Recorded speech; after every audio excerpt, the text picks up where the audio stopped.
Buenos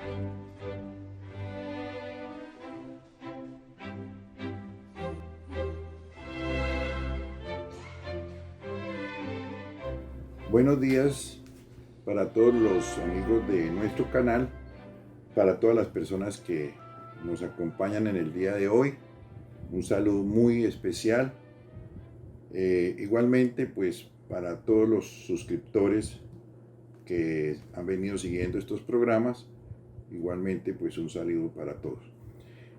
Vamos a hablar hoy en estas charlas que hemos venido desarrollando en torno a la influencia de las ideas filosóficas en la evolución y el desarrollo del derecho, de un personaje, la encarnación del mal, como lo calificaría Menéndez y Pelayo en su famoso libro Los heterodoxos. Como alguien ha dicho, viendo los heterodoxos, leyendo los heterodoxos de García Pelayo, pues a uno le da la inquietud de leerlos y de conocerlos. Realmente a lo que incita la obra de este autor español es a leer a esos herejes intelectuales. Dos personajes realmente van a caracterizar la Revolución Francesa, que va a estallar en 1789 y que va a marcar toda la historia política, social y económica del siglo XIX y bien entrado el siglo XX. Por un lado, Voltaire es ese personaje que García Pelayo califica como la imagen del mal, cuyo busto va a presidir las reuniones de la nobleza francesa en aquellos salones de discusión intelectual, de discusión política, donde se van a ir formando los dirigentes de la futura revolución y donde las ideas de cambio, de transformación política son el objeto de esas reuniones. Allí el busto de Voltaire va a presidir esas reuniones. Es decir, va a ser la imagen misma del cambio, de la transformación que se desea para Francia. Y la otra imagen es Rousseau. Rousseau es el lenguaje de la revolución, como diría Simón Chama, famoso historiador, profesor de Oxford. Es el lenguaje de la revolución porque las ideas de soberanía popular, las ideas de igualdad, las ideas de fraternidad, pues son todas ideas rusonianas que van a presidir el lenguaje, el discurso de la Revolución Francesa. Ahí tenemos pues esos dos personajes que van a ser personajes enfrentados siempre, van a ser enemigos, Voltaire y Rousseau. ¿Por qué Rousseau tenía una idea idealista, romántica del ser humano?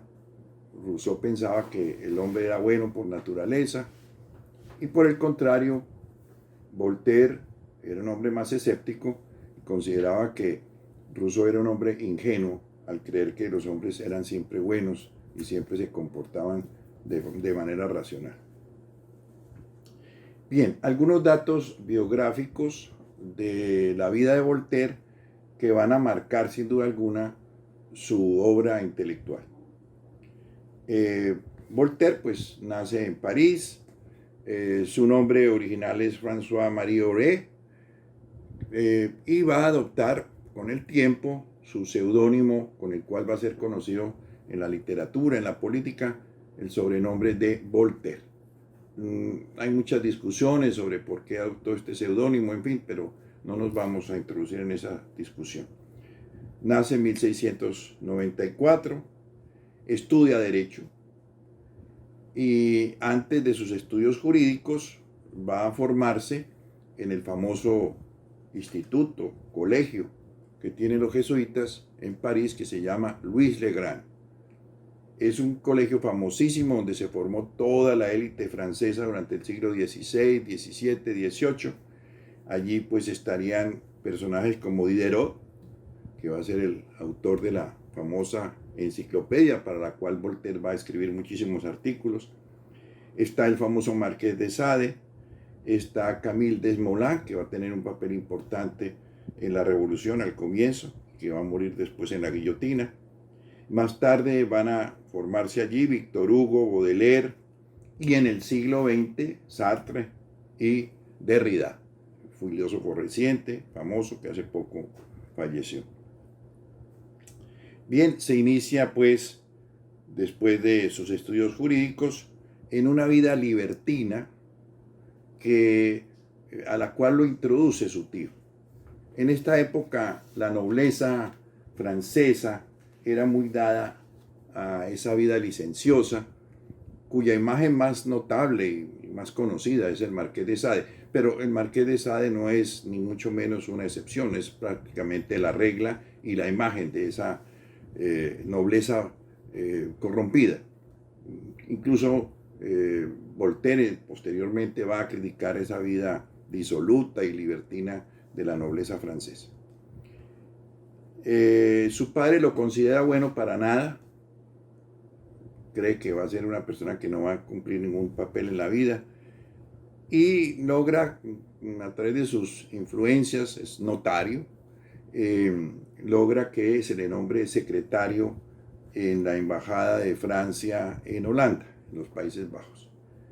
Allí va a escribir, entre otras cosas, su primera obra famosa, que es el Edipo, pero va a tener unas relaciones amorosas con una emigrada francesa, unas relaciones bastante escandalosas, que lo obligan a huir de Holanda y regresar a París. En ese momento muere el rey Luis XIV y entra como regente el duque de Orleans, pariente del rey Luis XIV, que acaba de fallecer.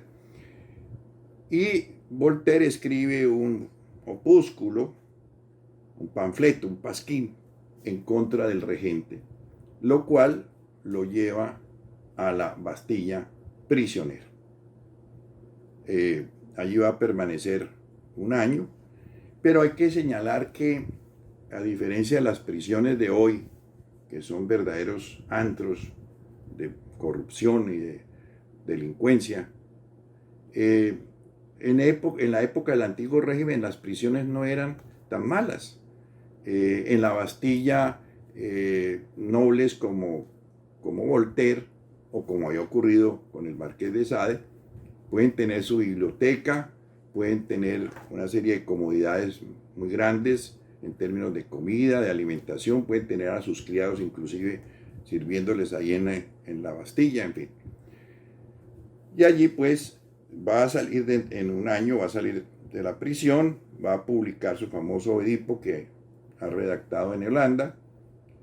Después publica otra obra dedicada a Enrique IV, famoso rey protestante que se convirtió al catolicismo con aquella famosa expresión: París bien vale una misa, para lograr que la nobleza católica lo aceptara como monarca, y después de una guerra civil terriblemente larga y dolorosa. Y eso lo posiciona como un gran escritor famoso, que lo lleva a que Madame Pompidou, la antigua amante de Luis XV, lo traiga a la corte. Va a estar allí en la corte durante un tiempo, hasta que tiene una disputa con un noble a raíz de una mujer que ambos pretenden. Hay un duelo. Como consecuencia de esa disputa con este noble, Voltaire va a ir nuevamente a parar a la cárcel. Va a estar otra vez 6 meses en la Bastilla, y a cambio de conmutarle la pena de prisión, se le expulsa a Inglaterra. Uno diría que hasta aquí Voltaire va por el camino del Marqués de Sade. Es un libertino, es un hombre que tiene una vida disoluta, es un hombre que se disputa mujeres con otros personajes. En fin, una vida nada edificante, digamos así. Inglaterra va a convertir a Voltaire en un filósofo. Ahí comienza realmente el gran pensador que fue Voltaire. ¿Qué va a encontrar en Inglaterra que lo transforma sustancialmente? En primer lugar, va a encontrar la libertad de expresión. Es decir, él encuentra que en Inglaterra se puede escribir lo que se quiera, nadie va a sancionar a una persona que escriba lo que quiera, no hay censura de prensa como en Francia. Esa libertad de expresión lo asombra a Voltaire y le llama poderosamente la atención. Es el momento en el cual en Inglaterra se ha expedido ya un acta, un bill, una ley por el Parlamento inglés, que es el Acta de Libertad de Expresión. En este momento Inglaterra tiene 6 periódicos y esos periódicos tienen 12 millones de lectores. Es decir, la población de Inglaterra en este momento son 9, 10 millones, de manera que casi todo el mundo lee y además lee la prensa. Eso es el primer elemento fundamental que Voltaire observa en Inglaterra. En segundo lugar, encuentra la tolerancia religiosa. Claro, Inglaterra ha vivido durante todo el siglo XVII terribles convulsiones religiosas, las persecuciones de anglicanos contra puritanos, los puritanos contra los anglicanos, etc. También juegan ahí la corriente presbiteriana escocesa, en fin. Pero para este momento, se ha llegado a la tolerancia total. El Parlamento, en 1689, ha dictado un bill de tolerancia que permite que todas las religiones en Inglaterra se practiquen sin persecuciones, sin acoso a nadie por sus creencias religiosas. Eso también le llama poderosamente la atención a Voltaire. Y entonces él dice lo siguiente: si en Inglaterra existiera una sola religión, el peligro sería que se llegara al despotismo, como había ocurrido ciertamente cuando la religión anglicana trató de imponerse sobre las demás religiones y persiguió a las demás religiones. Si existiera una sola religión, la tendencia sería al despotismo, dice Voltaire. Si hubiera dos, los fieles de una y otra religión terminarían acuchillándose los unos a los otros. Pero como hay 30 corrientes religiosas, todos viven en paz felizmente. Conoce igualmente allí el Tratado de la Tolerancia de John Locke. Voltaire va a decir siempre que su gran maestro fue John Locke, del cual hablamos en la ocasión pasada. Este Tratado de la Tolerancia va a ser muy influyente desde luego para Voltaire, pero este tratado además era el tratado que había influido en la famosa Acta de Tolerancia expedida por el Parlamento inglés, en que daba permiso a todas las religiones para que se expresaran libremente sin lugar a acoso ni molestia. Y otro aspecto que asombró mucho a Voltaire él acaba de conocer a Newton muere al poco tiempo y asiste al entierro de Newton. Y asombra a Voltaire la admiración, el aprecio que el pueblo le rinde a este gran científico, que es un hombre modesto, que es un hombre humilde. Sus orígenes son humildes y modestos. Él dice, bueno, en Francia estos honores y estas distinciones no se conceden sino a los nobles. Aquí en Inglaterra, un hombre sencillo, pero que por sus méritos científicos, académicos, se le rinden honores de gran hombre. Eso también le llama a él la atención poderosamente. Voltaire va a regresar después de estar 2 años en Inglaterra. Hay que decir, paréntesis, que Montesquieu, del cual también trataremos de hablar en próxima ocasión, también es muy influido por la situación inglesa. En este momento Inglaterra, como habíamos dicho también en ocasión anterior, tiene una monarquía constitucional, existen 3 ramas claramente diferenciadas del poder: un legislativo que dicta las leyes, un rey sometido al parlamento, con grandes poderes todavía, pero sometido a las leyes del parlamento, y unos jueces independientes que aplican un derecho igual para todos, que es el common law, el derecho común. Eso es obvio que asombra también a Montesquieu, como asombrará a Voltaire en este momento.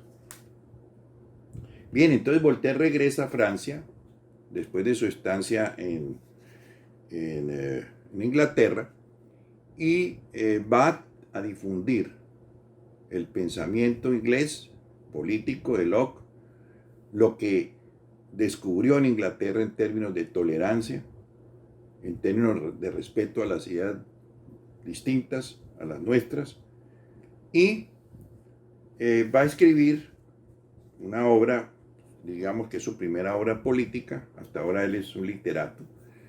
Va a escribir su primera obra política, que son las cartas filosóficas o cartas inglesas, como también se han llamado.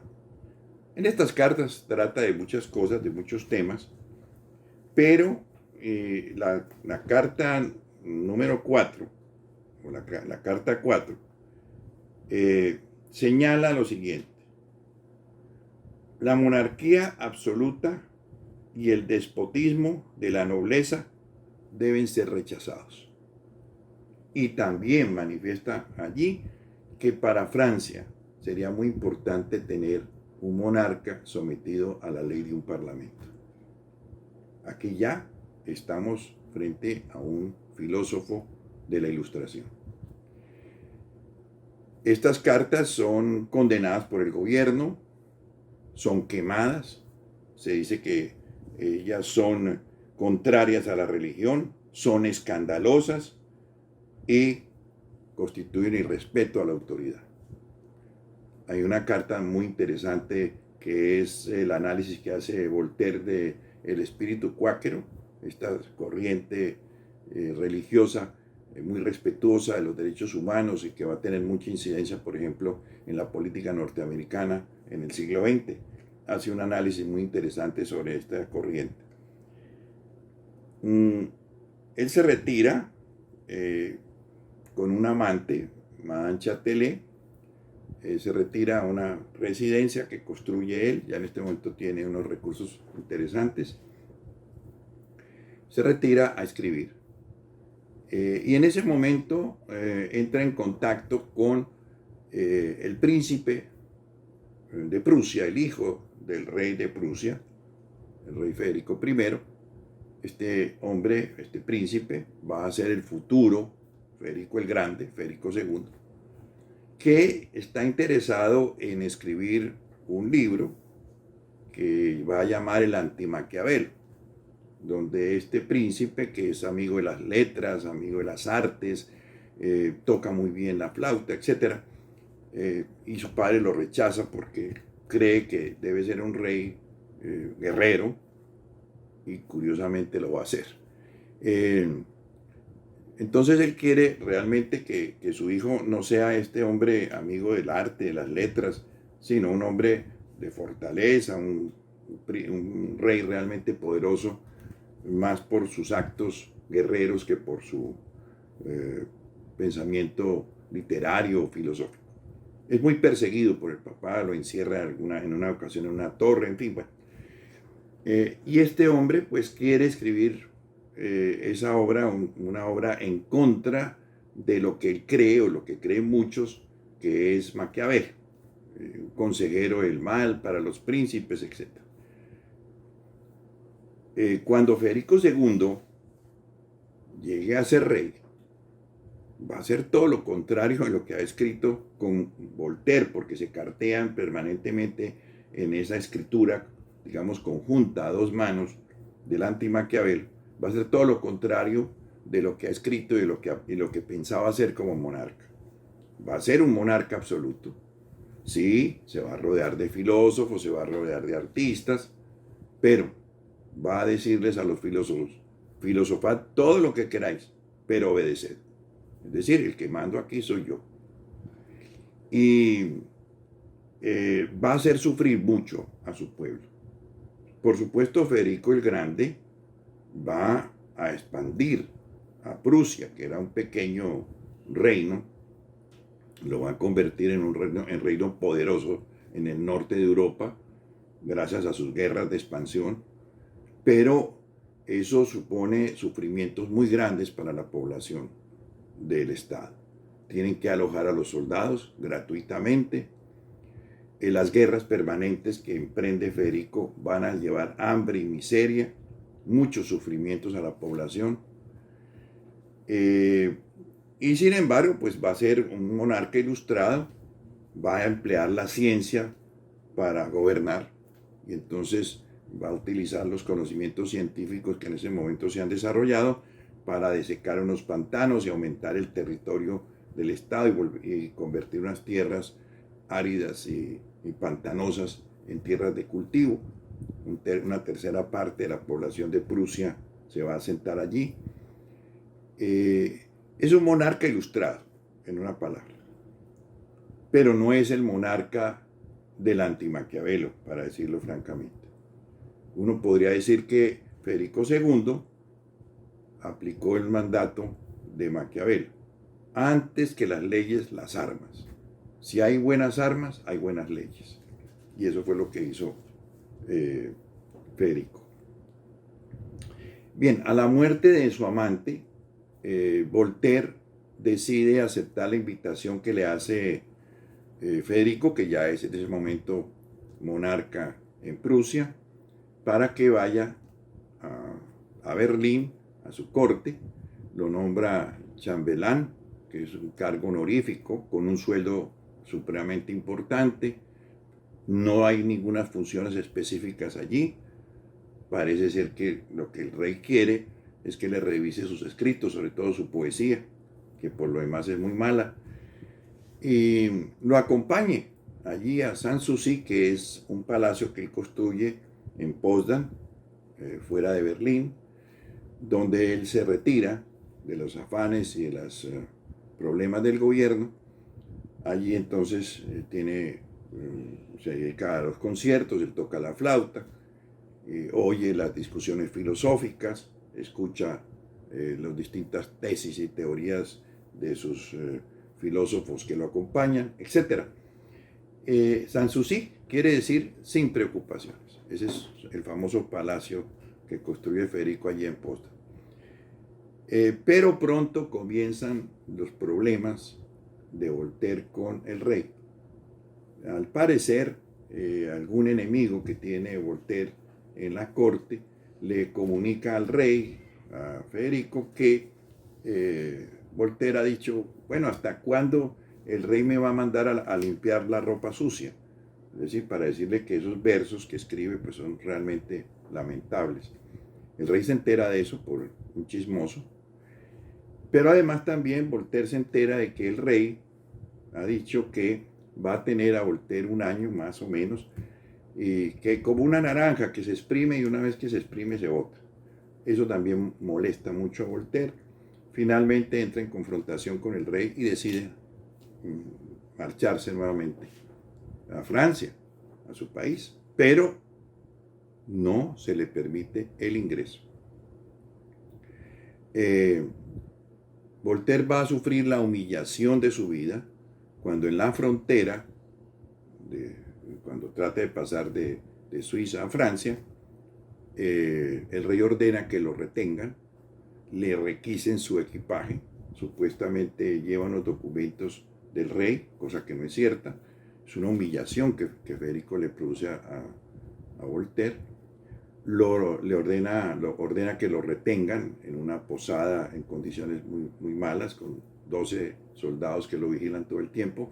Dura así un mes largo. Toda Europa se entera. Voltaire es un hombre reconocido, es un hombre que ha escrito cantidad de obras, es un hombre famoso. Entonces, hay un escándalo, digamos así, internacional. Y finalmente, pues, lo deja ir, lo deja partir. Y como no lo dejan entrar a Francia, Voltaire se va a establecer con una nueva amante, que resulta ser su sobrina mayor, Denise. Se instala en Ginebra. Ginebra es una ciudad gobernada por los calvinistas. Son personajes sectarios, fanáticos, Y Voltaire se va a quejar, él va a construir allí una mansión muy importante. Él se queja mucho de que en Ginebra no hay teatros. Y claro, no hay teatros porque los calvinistas, que repito, gobiernan la ciudad con sus normas de austeridad, de severidad, etcétera, consideran que el teatro es pecaminoso. Entonces Voltaire, cuando construye su mansión, hace un teatro, invita a mucha gente de Ginebra a que vaya a la representación de sus obras, y los calvinistas que odian el teatro y que consideran que es pecaminoso, ordenan clausurar el teatro y ordenan que no se puedan seguir presentando sus obras. Entra también en contradicción con los calvinistas porque él escribe un libro sobre las costumbres, así se llama, y en ese libro critica severamente el juicio que se le hace a Miguel Servet, que es un español médico que ha descubierto la circulación de la sangre, es un científico reconocido, que es juzgado por los calvinistas allí en Ginebra y quemado como hereje. Eso lo critica terriblemente Voltaire, y eso también le crea unas contradicciones tremendas con los calvinistas. Entonces, finalmente, Voltaire trata nuevamente de ingresar a Francia, nuevamente le niegan el permiso, y entonces se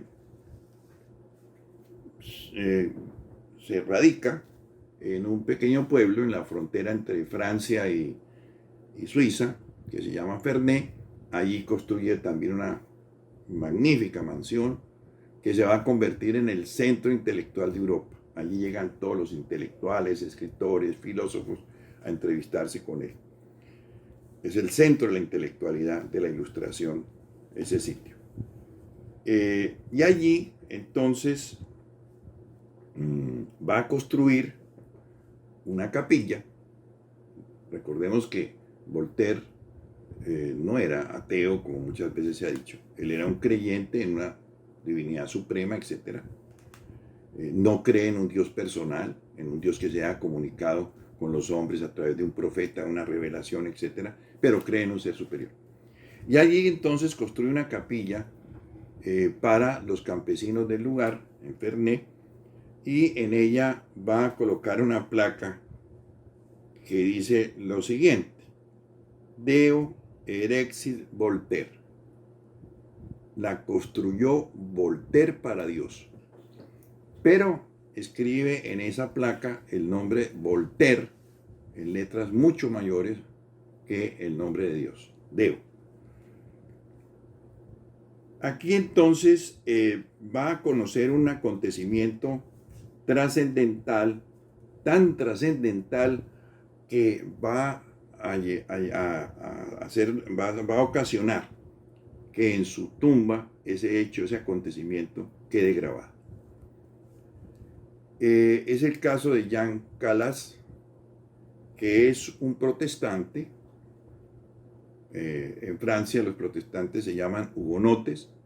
No hay claridad sobre de dónde proviene esa denominación para los protestantes. Normalmente estos protestantes son calvinistas. Y el caso de Calas es un caso dramático porque a él se le acusa de haber asesinado a su hijo porque supuestamente su hijo se iba a convertir al catolicismo. El hijo es abogado, no puede ejercer la profesión porque es protestante, y entonces supuestamente iba a convertirse para tener derecho a ejercer la profesión de abogado. Hay una turba enorme cuando se descubre el cadáver de este hombre que aparece ahorcado y se acusa a su padre de ser el asesino. Igualmente, como es un hombre de 63 años, posiblemente no puede forzar a su hijo a ahorcarse. No puede ahorcarlo porque no es capaz, porque es un hombre más débil. Su hijo es un hombre joven. Tuvo que tener la colaboración de otras personas. Esas personas supuestamente son su mujer, el hijo menor y un amigo que ese día había llegado a comer con la familia. Todos ellos son sindicados, hay una manifestación tremenda de fanatismo, masas que salen a las calles a pedir que este hombre sea condenado a muerte, que su familia sea condenada. Fanáticos católicos que presionan a los jueces para que se condene a Jean Calas a muerte. Efectivamente, bajo esta presión de las masas, los jueces condenan a Jean Calas en primera instancia, pero dejan en libertad a la mujer y al hijo menor y al amigo que había estado ahí comiendo con ellos, y entonces la gente sigue protestando y sigue gritando y sigue manifestándose en contra de la decisión, y entonces los jueces vuelven y se reúnen y dictan sentencia contra estas personas. A la madre le quitan las hijas, las mandan a un convento, en fin. Este es un caso de injusticia manifiesta. Y entonces Voltaire, entre muchos otros casos, que no tenemos aquí tiempo para relatar, va a convertirse en defensor de este caso. Él es abogado, él no se había dedicado nunca al derecho, pero va a tomar en sus manos este asunto. Claro, Jean Calas lo han ejecutado, pero va a comenzar una campaña intensa demostrando cómo todas las evidencias que se habían tenido para condenar a Jean Calas eran contraevidentes. Este hombre había aparecido, el hijo de Jean Calas había aparecido ahorcado con la camisa intacta, sin señales de haber sido forzado, el pelo completamente peinado, etc. Es toda una serie de indicios que demuestran que el hombre se ahorcó por su propia voluntad, que no nadie lo ahorcó. Y Voltaire va a emplear la prensa para denunciar la injusticia, para denunciar el error judicial y cómo los jueces habían sido presionados por las multitudes fanáticas. Esto recuerda mucho el caso de Emilio Solá, en el famoso caso Dreyfus, a comienzos del siglo XX, antes de la Primera Guerra Mundial, un capitán de origen judío francés que es acusado de que había pasado datos, informes al alto mando alemán. Esto es antes de la guerra, era un espía, es degradado como oficial del ejército francés, es condenado y es mandado a la isla del Diablo en la Guayana francesa, en un sitio terrible para los prisioneros. Emilio Solá mueve la prensa, ¿no?, para denunciar la injusticia. Es el famoso yo acuso. Todos los días Solá escribe un artículo, yo acuso, yo acuso, yo acuso, hasta que finalmente logra que se revise el caso y se ponga en libertad al capitán Dreyfus. Bueno, Voltaire es un defensor y utiliza su pluma para oponerse a la enorme injusticia que se ha cometido. Finalmente logra que el caso Calas sea reivindicado, es decir, que Calas sea reconocido como inocente, así haya sido ejecutado por este tribunal.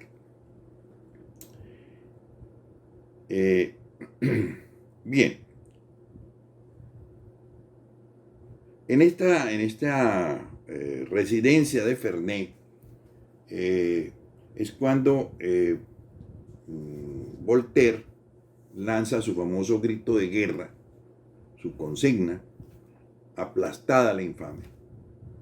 Es la consigna contra la Iglesia Católica, sin duda alguna. Las persecuciones, las infamias que la Iglesia ha cometido en su lucha contra los supuestos herejes, la Inquisición, la persecución al pensamiento libre, el índice de libros prohibidos, en fin, toda la serie de atropellos que el catolicismo ha realizado a lo largo de la historia, lo llevan a Voltaire a lanzar esta consigna, este grito de guerra contra la Iglesia. Aplastada la infamia. Voltaire, con todo eso hay cosas muy curiosas. Voltaire, que va a influir con este pensamiento de guerra contra la Iglesia. Guerra intelectual, por supuesto.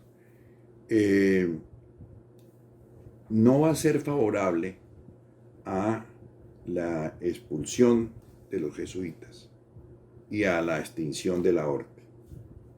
En contra de todos los ilustrados que van a celebrar este acontecimiento de la extinción de la orden presionada por las monarquías absolutistas, por Francia, por España, Voltaire no va a ser amigo de eso. Él había estudiado, repito, en el colegio Louis le Grand, que había sido un colegio jesuita, y allí en Ferney recibe a un cura jesuita, lo aloja, y con él todos los días por las tardes juega ajedrez.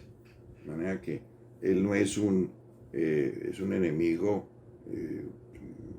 frontal, por ejemplo, de este tipo de persecuciones tampoco contra la iglesia. Una cosa es atacar a la iglesia por lo que ha hecho y otra cosa es perseguir a la iglesia. Eso no está él de acuerdo con eso. Bien, finalmente en 1778, Luis XVI, que hace poco acaba de subir al trono, le permite a Voltaire regresar a Francia. Él ha estado 18 años en Ferney, buscando la forma de regresar a su patria, no ha sido posible, finalmente lo logra cuando sube Luis XVI. Regresa como una celebridad. Inmediatamente la Academia Francesa hace una reunión en su honor. Diderot, que es el autor de la enciclopedia, pronuncia un discurso honorífico en torno a la obra y a la vida de Voltaire. Es decir, es un hombre pues, que es recibido con un enorme entusiasmo, enorme aprecio por la intelectualidad y en general por el pueblo francés. La última obra que él escribe y que se va a presentar en el Teatro de la Comedia se llama Irene. En esa presentación a la cual asiste Voltaire, ya muy enfermo, al final de la obra los artistas que han presentado la obra pues traen un busto de Voltaire, le ponen una corona, todo el teatro se para, aplaude durante muchísimo tiempo a Voltaire. Son los últimos homenajes y ya él está realmente muy mal de salud. Lo visitan todos los grandes personajes de Francia, entre ellos un personaje muy interesante que va a tener una trayectoria durante la Revolución bastante significativa, sin duda alguna, y después en el gobierno de Napoleón, que es el obispo de Arras, Talleyrand. Talleyrand llega, este es un obispo católico, a este hombre que ha llamado a la guerra contra la iglesia. Llega y se arrodilla ante Voltaire y lo llama su padre. La admiración enorme a la obra de Voltaire, al personaje Voltaire. Talleyrand va a ser después uno de los autores de la Asamblea Nacional Constituyente que lanzará la propuesta de la secularización del clero. Bien, Voltaire muere pues finalmente. Existen unas leyendas de los católicos en torno a una muerte terrible por su vida, etc. La verdad es que Voltaire muere tranquilamente. Su secretario señala cómo hace una última declaración que dice: muero adorando a Dios, amando a mis amigos, perdonando a mis enemigos, detestando, esto es muy importante, detestando la superstición. Detestando la superstición. Hace esta declaración de creencia en Dios y no se sabe, parece que alguien llevó a un sacerdote y Voltaire le dice: no, dejadme en paz, dejadme morir en paz. Eso es todo. Bien, la Asamblea Constituyente de en 1791, esta asamblea se inicia en 1789, en 1791, va a ordenar que los restos de Voltaire se trasladen al famoso templo de Santa Genoveva, que se va a convertir en el Panteón, donde están enterrados todos los grandes de Francia. Entonces va a haber un desfile que lleva el féretro de Voltaire, sus restos mortales, en una urna de oro, llevado por 12 caballos, traslado del cadáver al Panteón. En el camino las masas, las multitudes lanzan flores, pétalos de rosas al paso del cortejo. Y finalmente pues es enterrado en el Panteón, donde hoy se encuentra.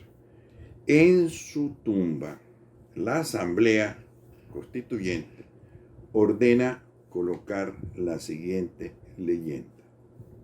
Por eso decíamos que era tan importante el caso Calas. Bengoa Calas, poeta, filósofo, historiador, que nos ha preparado para la libertad. Ese es el epitafio. Curiosamente, en el año 1991, es decir, hace poco, se trasladó la tumba de Rousseau del Panteón, de donde estaba inicialmente, y se la colocó frente a Voltaire. Quienes fueron enemigos en vida, ahora en muerte están también enfrentados. Bien, esto es pues rápidamente algunos aspectos anecdóticos, si se quiere, de la vida de Voltaire. Veamos un poco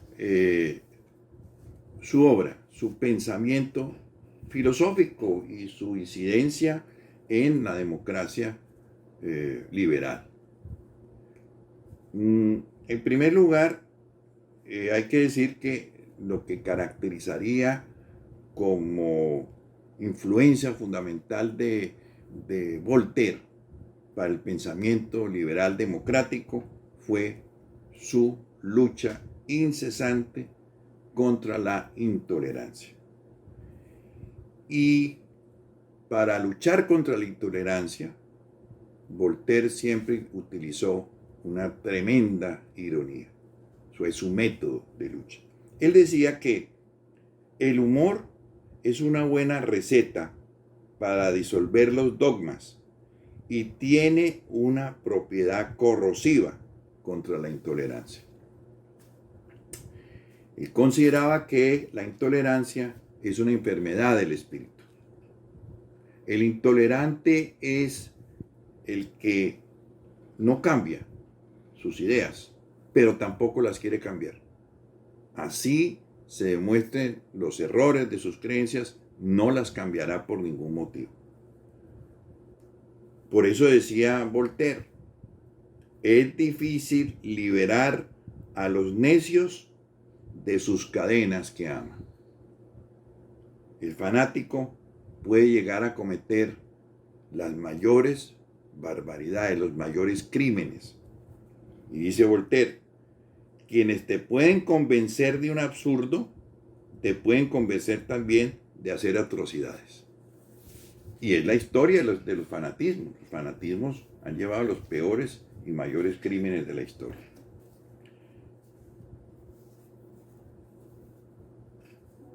Por eso dice también Voltaire cómo la Iglesia, en su intolerancia, ha creado los herejes. Y después de crear los herejes, los persigue y los quema. Realmente, si uno mira la historia en perspectiva, uno encuentra que en la antigüedad no existía el concepto de herejía.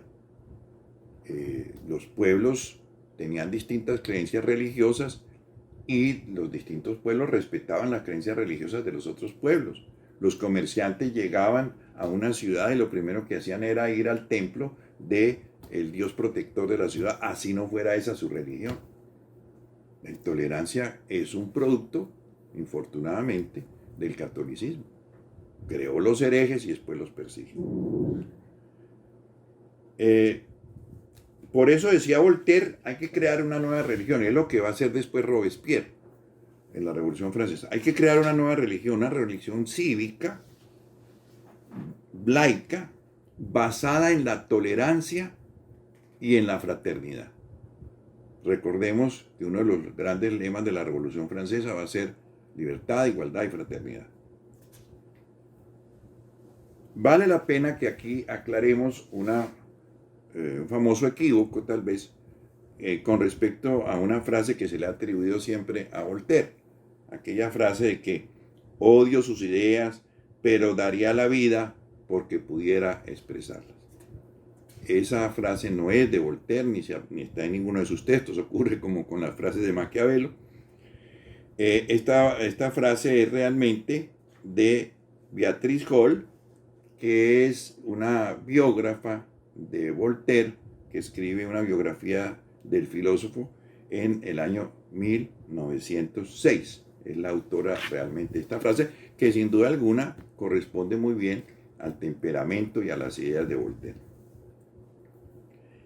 El filósofo italiano, es tan importante la tolerancia en el nacimiento y en el desarrollo de la democracia, que este filósofo italiano, Norberto Bobbio, en un célebre libro escrito por allá hacia la década de los 80 del siglo pasado, 1980-82, el famoso libro que se llama El futuro de la democracia, dice Bobbio que la tolerancia es la piedra de toque de la democracia, que la prueba de fuego de una democracia es la tolerancia.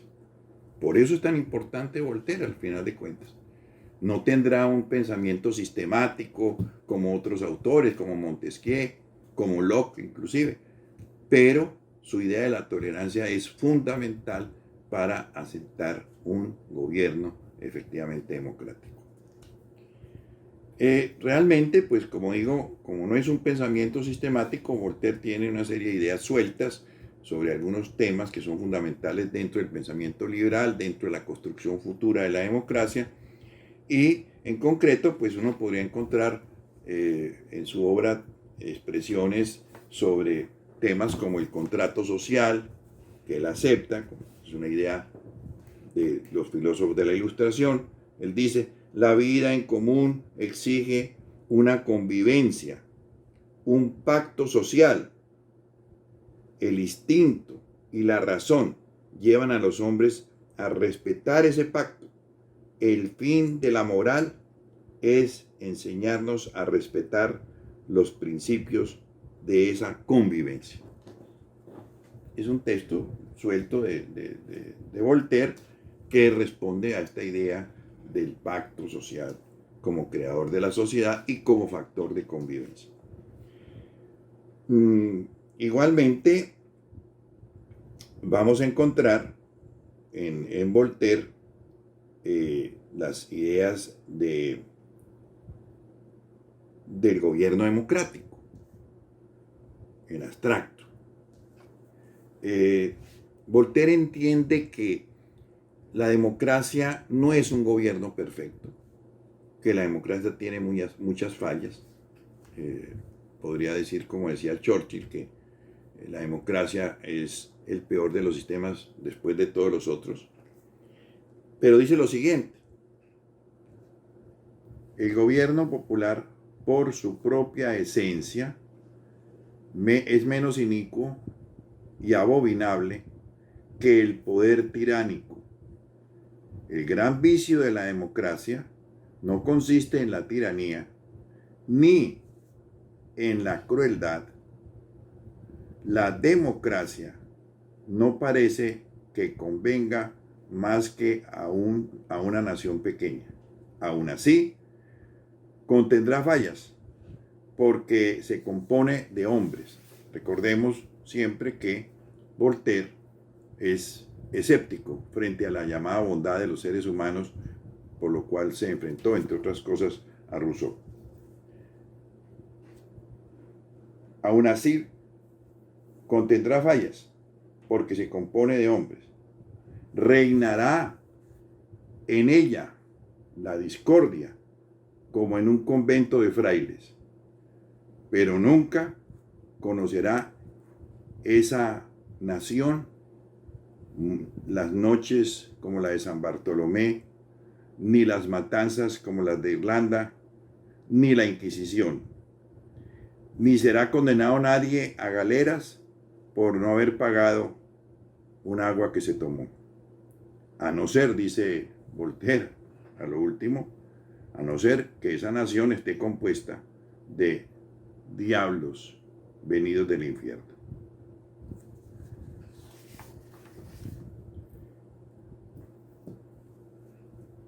Está hablando Voltaire de los crímenes de los gobiernos absolutistas y tiránicos, concretamente la noche de San Bartolomé, que como todos sabemos ocurrió en Francia en 1527 y que significó, por orden del rey de esa época, Enrique III, la matanza de 2000 hugonotes, 2000 protestantes en París y 10.000 más que fueron asesinados en toda Francia.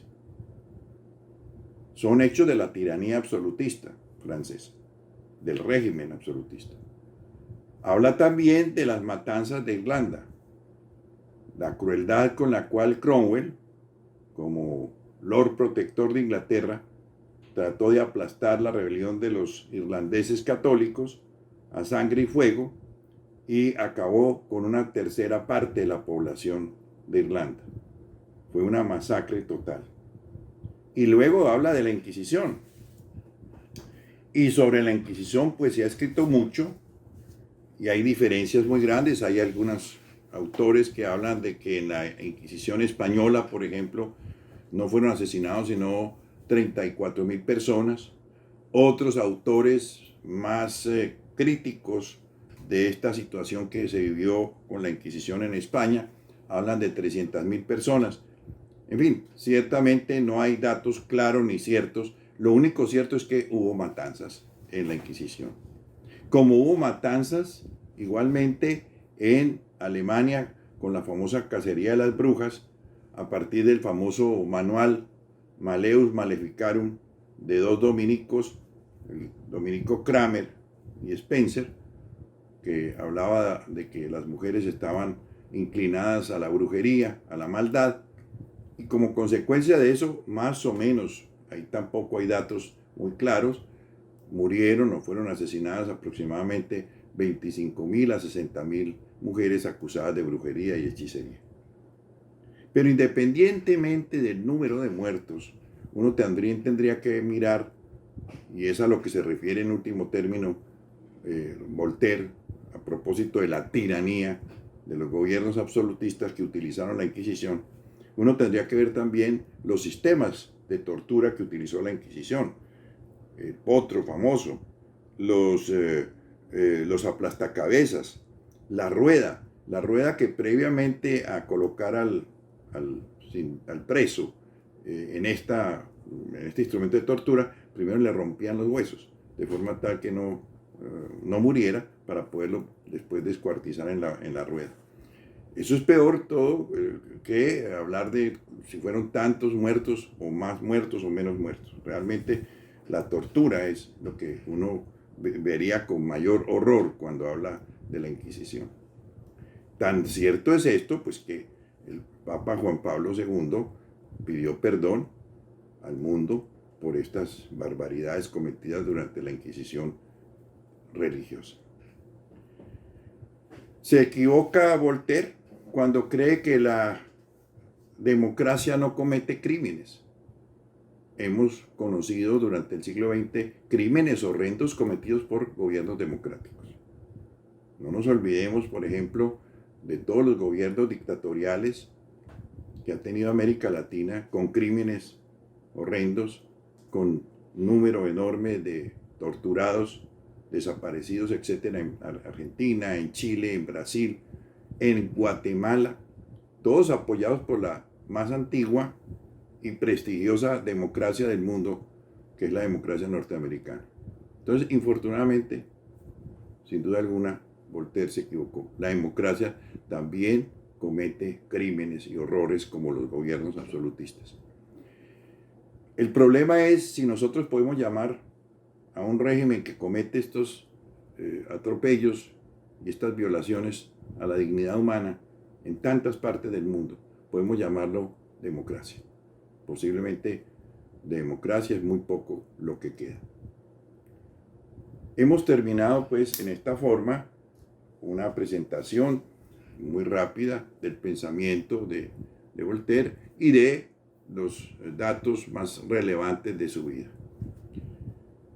Agradecemos a todos ustedes por su visualización de esta transmisión. Un saludo muy especial a todos nuestros suscriptores en tantas partes de América Latina, en México, en Perú, en Chile, en Argentina, en fin, en Colombia. A todos les deseo muy buenos días y estaremos prontamente con ustedes en otra transmisión cultural. Muchísimas gracias, buenas tardes, buenos días.